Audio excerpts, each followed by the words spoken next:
प्रलय कैसे आता है, किस प्रकार आता है, तब क्या क्या अद्भुत घटनाएं घटती हैं, इनको विस्तार से जानने के लिए इस कथा को अवश्य सुनें। यदि अभी तक आपने इस चैनल को सब्सक्राइब नहीं किया है तो अभी करें और बेल आइकन दबाएं। महाभारत की कथा धारावाहिक 5 अद्भुत कथाएं, कथा 5 प्रलय कैसे और किस प्रकार आता है। पूर्व काल की बात है। महर्षि व्यास के पुत्र शुकदेव ने अपने पिता से सृष्टि की उत्पत्ति एवं काल आदि के बारे में जानने के बाद पूछा, पिताजी, आपने बताया कि ब्रह्मा के दिन प्रारंभ से सृष्टि का प्रारंभ होता है और रात्रि पर प्रलय। सृष्टि की उत्पत्ति मैं समझ गया, यह प्रलय किस प्रकार होता है, कृपया मुझे विस्तार से बताएं। व्यास जी ने कहा, तुम जान ही चुके हो कि 1000 चतुर्युग का ब्रह्मा जी का एक दिन और उतने ही समय की एक रात्रि होती है। ब्रह्मा जी दिन के प्रारंभ में सृष्टि की रचना करते हैं तथा रात्रि के प्रारंभ में सबको स्वयं में लीन करना प्रारंभ करते हैं। ब्रह्मा जी के दिन बीतने पर इस सृष्टि का लय किस प्रकार होता है तथा ब्रह्मा जी इस स्थूल जगत को सूक्ष्म करके किस प्रकार अपने भीतर लीन कर लेते हैं, उसे तुम विस्तार से सुनो। शुकदेव ने सिर हिलाकर अपनी सहमति दी। तब व्यास जी ने इस प्रकार कहना प्रारंभ किया, तुम्हें पता ही है कि आकाश, वायु, अग्नि, जल एवं पृथ्वी अपने गुणों को विकसित करके जगत का निर्माण करते हैं। इन पंच महाभूतों को सूक्ष्मता किस प्रकार आती है, यह ज्ञान अति आवश्यक है। जब जगत के प्रलय का समय आता है तब ऊपर से तेजस्वी सूर्य तथा नीचे से अग्नि की 7 ज्वालाएं संसार को भस्म करने लगती हैं। सर्वप्रथम पृथ्वी के चराचर प्राणी इन ज्वालाओं से दग्ध होकर नष्ट होने लगते हैं। सभी प्राणी, पादप आदि जलकर राख बन जाते हैं। पृथ्वी इनसे विहीन होकर कछुए की पीठ की भांति दृश्यगत होती है। जहां शमशान जैसी वीरानी फैल जाती है, स्थावर जंगम कुछ भी संसार में बचा नहीं रहता। उसके बाद यही तेज पृथ्वी के गुण गंध को भी ग्रहण कर लेता है।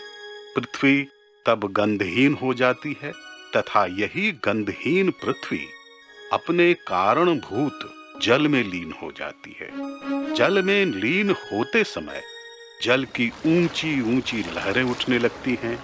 चारों ओर से जल पृथ्वी को घेरने लगते हैं। एक विनाश लीला का प्रारंभ होता है।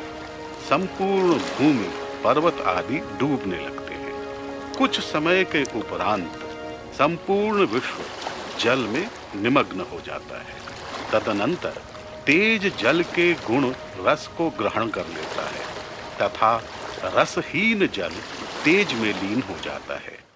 जल की धाराएं उठ उठकर तीव्रता से तेज में समाने लगती है। यह ऐसा समय होता है जब संपूर्ण आकाश अग्नि की लपटों से आच्छादित सा दिखाई देता है। जैसे अगस्त्य मुनि ने समुद्र को पी लिया था, ठीक उसी प्रकार समस्त जल का पान हो जाता है। उसके बाद तेज के गुण रूप में वायु तत्व ग्रहण कर लेता है।